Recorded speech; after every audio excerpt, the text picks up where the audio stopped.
예, 백운우 전 청와대 민정비서관 산하에서 행정관으로 근무했던 검찰 수사관이 숨진 사건과 관련해 검찰이 서초 경찰서를 압수수색해 사망한 검찰 수사관의 휴대전화 등 유류품을 확보했습니다. 네, 검찰이 유재수 감찰 무마 의혹 사건을 공개할지를 심의했는데 공개 여부는 물론이고 심의 결과조차 비공개하기로 했습니다. 이 관련 내용들 김한규 변호사와 함께 자세히 짚어보겠습니다. 네, 어서 오십시오. 어서 오세요. 예. 안녕하세요. 엊그제 백운우 전 청와대 민정비서관 산하에서 근무했던 검찰 특감 반원이죠. 지금 그 당시 이제 사망 직전까지는 검찰 수사관이었고요. 경찰에서 1차 부검을 의뢰를 했고요. 소견이 나왔습니다. 범죄 혐의가 관련된 건 보이지 않는다. 그렇죠. 타살 혐의점도 일단 없는 것 같다. 이렇게 했습니다. 앞으로 그렇다면 2차, 그러니까 정확한 부검 결과 나오기까지는 시간이 걸리는데 앞으로 어떤 수사를 경찰에서 하게 되는 겁니까? 예, 통상적으로 이런 변산체 같은 경우 부검을 통해서 어떤 외부에 의해서는 사망이 아닌 우리가 이제 자살이라고 그러겠죠. 이런 경우에 있어서는 사실은 이제 수사가 더 진행되지는 않는 게 사실 일반적인 관례입니다. 근데 이 사건 같은 경우에는 지금 정치적으로 굉장히 민감한 사안일 뿐만 아니라 이 고인이 죽음에 이르게 된 경위가 어떤 과정인지 또 검찰에서는 이례적으로 철저히 진상을 규명하겠다 입장을 밝힌 상태거든요. 이렇게 되면은 안 그래도 서초경찰서에서 입수한 그 고인의 어떤 핸드폰이라든가 관련 자료들을 이제 포렌식을 통해서 사망 전에 누구와 이제 통화를 했고 어떤 문자 메시지 더 나아가서 그 핸드폰에 통화 내역이라든가 이런 거 녹음돼 있는 게 저장돼 있으면은 그걸 통해서 이 죽음에 이르게 된 과정을 면밀히 조사를 하겠다. 그리고 또 관련자들을 아마 또 많은 사람들 또 참고인으로 소환할 겁니다. 예. 소환을 통해서 결국은 지금 이 첨예하게 대립되고 있는 과연 이 하명 수사 논란에 대해서 또 진상을 밝히는데 또 집중하지 않을까 예상하고 있습니다. 이 사망 배경에 대한 궁금증이 굉장히 커지고 있는 상황 아니겠습니까? 네, 이렇다 보니까 검찰이 이 사망 배경에 대해서도 직접 검찰에서 들여다보겠다라고 하면서 앞서 잠시 언급해 주셨던 것처럼 서초경찰서에 대한 압수수색까지 단행을 하면서 이 A씨 수사관에 대한 유류품을 압수를 했습니다. 경찰에서는 이를 두고 좀 이례적이다라고 이야기를 하고 있거든요. 근데 보통 이런 유류품을 가지고 사망 배경에 대한 조사를 경찰에서 하는 겁니까? 검찰에서 하는 겁니까? 대부분은 경찰에서 합니다. 경찰에서 하는 게 또 맞고요. 예. 경찰에서 사실 이런 경우에 이제 유류품이라도 유족들에게 이제 반환 절차도 있고요. 그리고 약간 혐의 문제가 될 것 같으면 포렌식도 이제 경찰을 단계에서 그렇죠. 조사하는 게 맞습니다. 근데 예. 이 부분에서는 검찰에서 좀 굉장히 민감하게 보는 것 같습니다.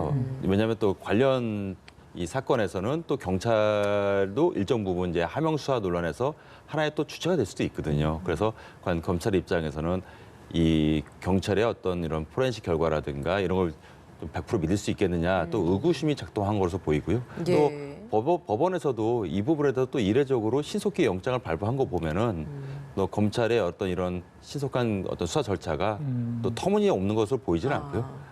앞으로도 이 포렌식 결과가 아마 조만간 나올 겁니다. 이게 그 부분을 통해서 상당한 진상이 좀 밝혀지지 않을까 보고 있습니다. 법원에서 압수수색 영장을 발부한 만큼 검찰이 그런 압수수색 한 거에 대해서 어떤 필요성이 있기 때문에 했다. 이렇게 일단 그렇게 압수수색 영장에는 보통 어떠한 범죄 사실을 밝히기 위한 그런 부분이 기재돼 있거든요. 그냥 법원에서 막무가내로 이렇게 영장 발부하지 않으니까요. 예.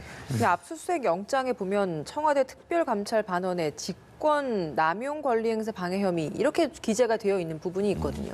그런데 지금 사실 이 수사관 같은 경우에는 6급 수사관인데 직권에 의한 권리 남용이라는 것이 과연 가능할 것인가? 이건 어떻게 보십니까? 보통 이제 직권 남용이라고 할 때는 이제 권한을 남용해서 어떤 당사자에게 의무 없는 일을 시키거나 아니면 어떤 권리를 방해할 때 성립하는 죄입니다.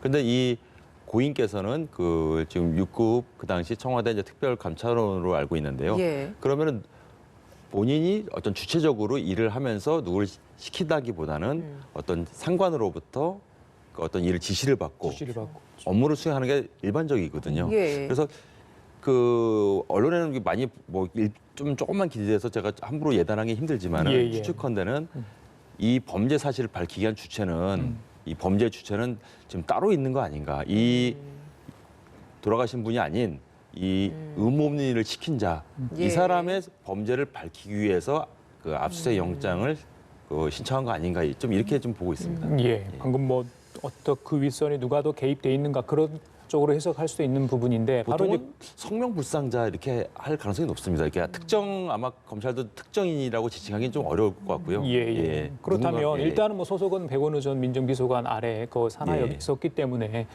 백원우 전 민정비서관이랄지 또 단련 자들에 대한 소환 이건 불가피하지 않겠습니까? 뭐 백원우 전 비서관 직접 소환해서 불러 조사한다면 언제쯤 또 어떤 내용을 좀 이야기할 수 있을까요? 백원우 민정비서관 소환은 너무 이제 뭐 당연한 수순이고요. 왜냐하면은 뭐 그분이 백원우 비서관이 뭐 범죄 혐의가 반드시 있다 없다를 떠나서 예. 진상 규명을 위해서는 당연한 거고 더 나아가서 예. 어떤 최종적인 어떤 책임이 있는 것은 그 당시 민정에서 조국 전 장관 민정수석 그 당시 민정수석 아니겠습니까? 그래서 백원우 민정비서관과 조국 전 민정수석은 당연히 소환할 것으로 보이는데요. 다만 이제 검찰에서도 이게 지금 국민적 관심사이다 보니까 함부로 소환하기보다는 뭐 아까 말씀드린 뭐 포렌식 조사라든지 휴대폰 포렌식이라 뿐만 아니라 그 주변에 그 당시 민정에 파견됐던 특감 반원들에 대한 참고인 조사도 아마 한두 차례가 아닌 굉장히 많은 사람을 철저히 그 사전에 조사해서 충분히 이제 사실관계 파악하고 증거가 확보된 상황에서 이제 백원우 비서관 더 나아가서 조국 수석까지 소환할 텐데 이 기간은 좀 시간이 좀 걸릴 것 같습니다. 예. 근데 백 전 비서관 측에서는 검찰이 그 지금 가지고 있는 첩보 문건을 공개를 해야 한다라고 하면서 혐의 사실 자체에 대해서 좀 부인을 하고 있는 상황 아니겠습니까? 그럼 이 첩보 문건에 대해서는 어떻게 좀 공개를 할 수는 없는 상황인 거죠? 수사는 이제 원래 이제 비밀리에 하는 것이기 때문에 공개하는 것은 좀 약간 억측이고요. 예. 그 첩보 문건이라는 것이 어떻게 보면 이 사건에서 가장 핵심인 것이 지금 과연 그 당시 울산시장 선거에 관련된 이 첩보 문건을 그 당시 민정에 누가 만들어서 제공했느냐 아니면은 그게 뭐 그냥 단순 제보였느냐 결국 이걸 밝히는 게 사실 수사의 첫 걸음이거든요. 그렇죠. 근데 이 부분을 이제 공개하는 것은 검찰로서는 뭐 있을 수는 없는 일이고요. 어차피 이제 백원우 비서관을 조사하다 보면 당연히 그 문건은 피의자한테 제시하게 돼 있습니다. 이 문건에 대해서는 이제 백원우 비서관이 충분히 해명을 해야겠죠. 지금 뭐 그 문건은 그러니까 첩보 문건은 검찰이 가지고 있다고 경찰이 그러던데. 예, 그렇게 알려져 있습니다. 지금. 근데 검찰에서는 그거를 공개할 이유는 전혀 없을 겁니다. 예. 알겠습니다. 그 하명 수사 관련해서 이제 황운하 현 대전지방경찰청장과 또 당시 김기현 전 울산시장을 수사를 했기 때문에 계속해서 이야기가 되고 있는데 부임 한 달 만에 당시 울산시장 후보였던 송철호 당시 후보 현 울산시장을 만났다. 근데 이제 황 청장도 그렇고 송철호 현 시장도 그렇고 그런 사실 자체를 부인하고 있어요. 이 만남이 갖는 의미는 왜 중요하고 이게 언론 보도가 그렇게 됐기 때문에 부인했다는 의미는 또 어떻게 해석할 수 있는 겁니까? 네, 그 만남 횟수가 굉장히 뭐 여러 번 만났다라는 보도도 있고요. 근데 이제 황운하 이제 좀 청장 입장에서는 뭐 2017년 9월에 만난 건 사실이고 2018년에는 또 만난 사실이 없다. 그 만남 횟수 자체에 대해서 조금 일정 부분 부인하는데요. 예. 근데 이 지방경찰청장이라는 위치는 사실은 선거를 앞두고 굉장히 어떤 중요한 위치입니다. 어떤 선거 사범에 대해서 이제 좀 직접 수사를 나서는 어떤 위치에 있다 보니까 어떻게 보면은 공무원의 정치적 중립성을 가장 조심스럽게 지켜야 될 시기였고요. 그런데 그 당시에 집권당의 유력한 그 후보였지 않습니까? 사실은 이제 공직자도 아니었고요. 예. 그 만나는 거에 대해서는 충분히 또 해명을 해야 될 겁니다. 왜냐하면은 과연 다른 지방, 예를 들면 울산이 아닌 뭐 대구라든가 뭐 광주라든가 이런 곳에서도 그 지방청장들이 과연 이렇게 선거에 나올 유력한 어떤 지방의 어떤 유력 인사를 뭐 만나는 게 하나의 어떤 관행인 건지 아니면 울산에서만 이례적으로 있었던 건지 또 만났으면은 왜 만난 건지 아마 송철호 현 시장도 아마 참고인으로 아마 소환할 가능성이 있는데요. 이 부분에 대해서는 아마 명명백백하게 진실을 밝혀야지 아니면은 이 선거의 공정성, 어떤 민주주의의 가장 핵심인데요. 이 부분에 대해서 굉장히 좀 왜곡될 우려도 있습니다. 네, 상황이 이렇다 보니까 김기현 전 울산시장이 선거에 대해서 무효 소송을 제기하겠다라고 주장을 하고 있는 상황입니다. 이거 가능한 일입니까? 법적으로는 사실 현실적으로는 불가능합니다. 이게 법에서 선거라는 것이 선거의 직후에 이제 14일로 법에 규정돼 있는데요. 이 부분에 이의 제기를 해야 됩니다. 예. 법원에 소송을 제기하는 방향으로. 그렇지 않으면은 이거를 뭐 언제든지 할 수 있다고 하면은 이게 뭐 선거의 어떤 안정성이라는 부분에서 굉장히 침해될 우려가 있거든요. 근데 이 부분에 대해서 지금 그 김 전 시장 입장에서는 이런 어떤 유법 사실을 뒤늦게 알았으니까 안날로부터 기산하는 게 맞지 않느냐. 그래서 무효 소송을 제기하고 이를 통해서 뭐 유언법률 심판 제청을 한다는데 뭐 이거는 김 전 시장의 자유니까 아마 나중에 뭐 헌법재판소에서 어떻게 판단할지는 좀 지켜봐야 될 것 같습니다. 공직선거법과 관련해서 위헌법률 심판 헌재 신청하겠다고 하는 것이 앞서 좀 그 짚어주셨던 그 선거일로부터 14일에 대한 해석의 차이 때문에 그런 부분에 대한 위헌법률 심판을 신청을 하겠다라는 겁니까? 그렇죠. 그러면? 김 전 시장 입장에서는 법에서는 일률적으로 이제 기간을 제한하고 있는데 그 당시에는 이제 김 전 시장은 이제 선거 끝나고 이런 사실을 몰랐으니까 이 제기를 안 했는데 예. 이 뒤늦게 알았으니까 이때부터 시간을 재야되는 거 아니냐 이런 논리인데요. 이게 꼭 뭐 받아들일지 안 받을지는 좀 함부로 지금 예측할 수는 없고요. 결국은 헌법재판소가 판단할 것으로 보입니다. 예. 청구를 하면 바로 이런 것들은 신속하게 결과가 나옵니까? 헌재에서? 헌재에서 그렇게 사실 이게 굉장히 또 예민한 사항이고 왜냐하면 헌법재판소에서 이것을 결정하는 것은 지금 이 울산시장권뿐만 아니라 앞으로도 그런 모든 어떤 국회의원 선거라든가 더 나아가서 뭐 대통령 선거까지 논란이 될 수 있거든요. 왜냐하면 사실 이거 시간을 되게 단시로 잡은 것은 선거 끝났으면은 이제 새로운 어떤 그 신임을 받은 어떤 그 정치인이 뭐 국정을 펼치거나 아니면 지방 정치를 추진해야 되는데 예. 뭐 1년, 2년 지나서 또 갑자기 선거 무효 소송 제기하게 되면은 좀 굉장히 우리 사회가 굉장히 안정성이라는 부분이 좀 훼손될 우려가 있거든요. 예, 그래서 알겠습니다. 좀 상당히 심사숙고할 걸로 보입니다. 예, 지금 검찰이 이 하명 수사 의혹 또 감찰 무마 사건 의혹 수사 중이지 않습니까? 조국 장관 가족 관련 비리 의혹 수사하면서 법무부가 여러 차례 관련해서 수사 준칙, 뭐 공보 준칙 이야기를 하지 않습니까? 그 중에 하나가 피의사실 공표와 관련해서 형사사건 공개 금지에 관한 규정. 이걸 이제 지난 1일부터 시행을 들어갔습니다. 특히 유재수 전 경제부시장에 대한 그 감찰 무마 의혹 관련해서 이 부분을 공개할 건가 말 건가 그 사건에 대해서 어제 서울 동부지검에서 형사 공개 심의가 열렸습니다. 그러니까 저희들이 기대했던 것은 과연 이걸 공개할까 말 건가 그에 대한 결정을 좀 기다렸는데 그뿐만 아니라 이 공개 그 자체조차 어떤 결정을 내려조차 비공개하기로 이렇게 결정이 됐다고 합니다. 그래서 뭐 국민들께서는 사건 내용 또 기자들도 답답한 부분이 있을 것 같아서 계속 이 피의사실 공표와 또 알 권리 사이에 충돌한 부분이 있지 않습니까? 어떻게 좀 이건 타협점이 없을까요? 사실 이 법무부에서 사실 이 훈령을 제정하게 된 것이 또 시기적으로 이게 조국 장관이 이제 취임하면서 수사 논란 과정에서 이게 본격적으로 제기된 건데요. 사실은 이 언론사, 기자들이 이제 취재를 하고 그걸 통해서 국민들이 이제 알 권리를 실현하는 것은 사실 헌법에 규정된 기본권 권리입니다. 사실 이 부분을 제한을 하려면 법률로 제한을 해야 되거든요. 지금 법무부가 시행하고 있는 것은 법률이 아닌 그냥 자체 내 내부 규정인 훈령입니다. 그럼 좀 훈령으로 지금 장관 훈령이요? 그 언론의 자유라든가 국민의 알 권리를 좀 제한하고 있는 거거든요. 사실 이 부분에 대해서는 법조계에서 지금 위헌 논란이 제기될 뿐만 아니라 지금 그 첨예하게 대립되는 정치적 사안이 뿐이고 또 더군다나 지금 공직자로 지금 계셨던 분이 또 극단적인 선택까지 한 사안이면은 이건 당연히 공적 사안이고 국민들의 알 권리가 있는 부분인데 지금 이거 법무부에서 이런 규정을 제기하는 바람에 상당 기간 동안에 검찰에서도 이거를 외부에 알릴 수 없는 거거든요. 그러면은 기자들 취재에도 제한이 있고 사실 지금 이것을 훈령으로 제한하는 것이 좀 정부에서도 좀 재고해야 되는 것이 아닌가 이런 측면을 좀 강하게 좀 비판하고 있는 것이 법적인 일반적인 시각입니다. 아, 그렇군요. 알겠습니다.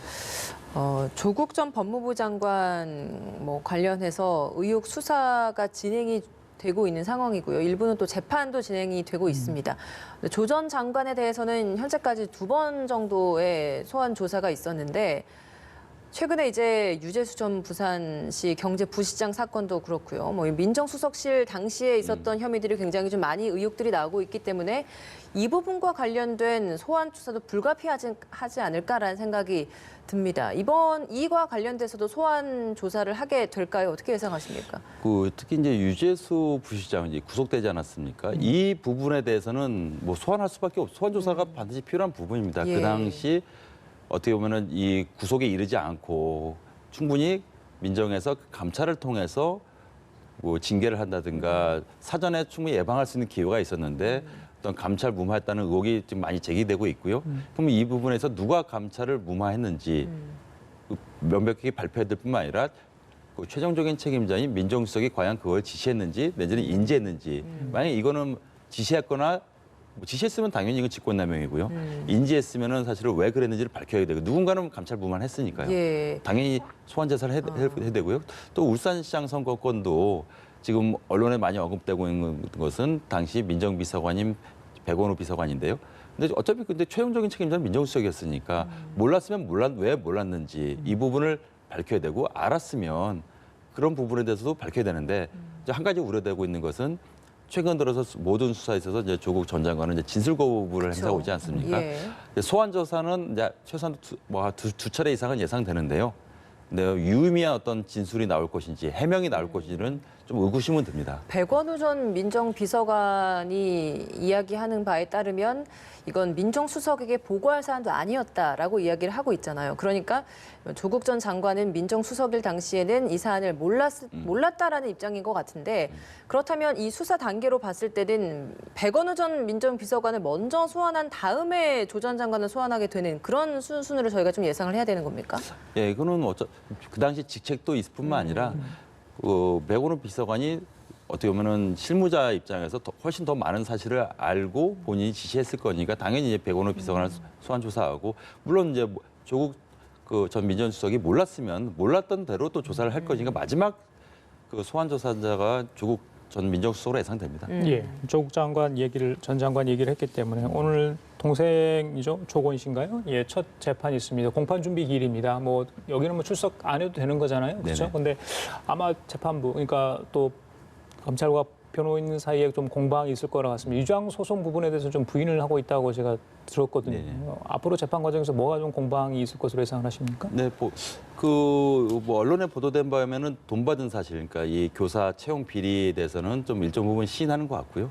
근데 이 옥동학원 어떤 공사 대금 이게 허위로 인한 공사 대금이었는지 아니면 실제로 공사한 것인지 이 부분이 첨예하게 대립될 거거든요. 왜냐하면 액수 자체가 그 마지막으로 그 검찰 주장에 의하면 이제 허위 소송이겠죠. 마지막으로 소송한 게 2017년인데 그 당시 그 학교 법인에 100억 원이 넘는 돈을 그 채무를 안겨줬거든요. 거꾸로 이제 채권을 확보한 셈인데 이게 허위로 밝혀지면은 이게 죄질이 굉장히 무겁습니다. 이제 100억이 넘는 돈이다 보니까 예. 물론 이제 조국 장관의 동생 입장에서는 아니다 이거는 실제로 공사한 거였고 정당한 법적 절차였다고 주장하고 있으니까 이 법 논리 싸움이 아마 치열하게 다퉈질 겁니다. 예. 알겠습니다.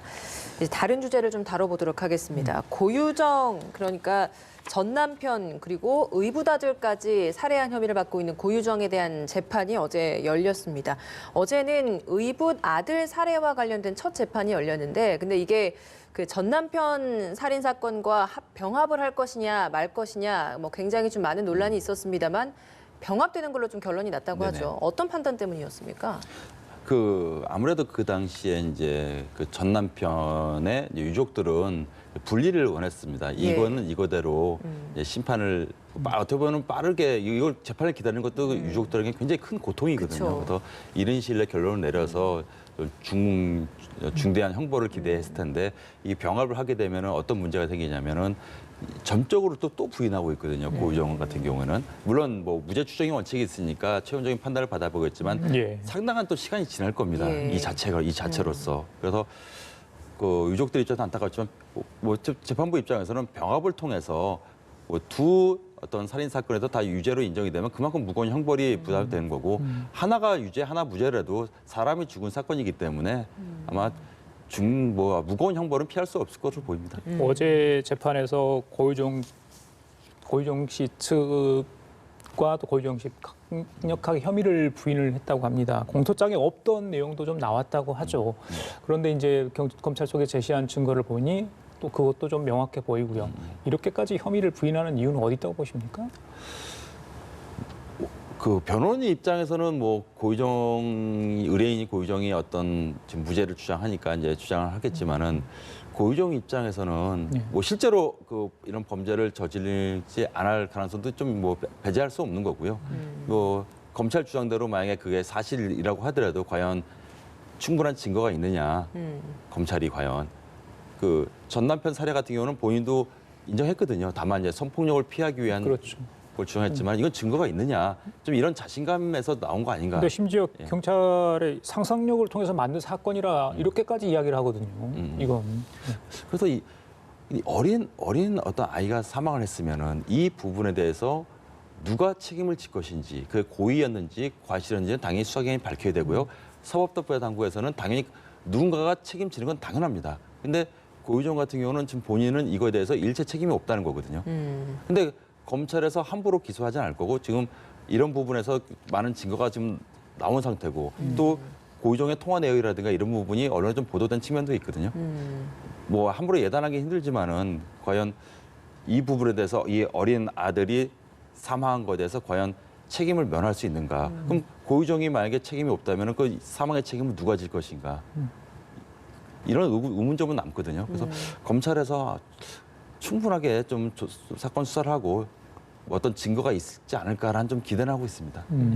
그 어제 고유정 변호인 측이 공소장 일본주의를 언급했다고 합니다. 공소기각 판결을 요구했다고 하는데 좀 낯선 용어일 수도 있겠습니다. 공소장 일본주의 이게 어떤 거고 왜 이런 주장을 하는 겁니까?